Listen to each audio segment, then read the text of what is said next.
tell me, is there a power requirement someone should consider when putting a charger in their home garage?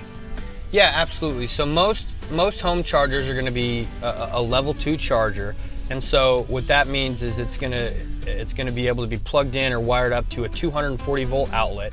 So when they're in use, they draw about as much as what like a dryer would draw Okay. a lot of times, but it is important because like that's a substantial amount of power. Yeah. And so it is absolutely important that you talk with your co-op, you know, early and often in the process to make sure that your garage or wherever you're going to put it can handle that added load and make sure that it, you know, it can be installed safely and that they're involved in the process from the very beginning so that you don't have to, you know, redo something or risk, you know, overloading a transformer or something like that. Just always best practice to keep them in the process from the very beginning. Play it safe.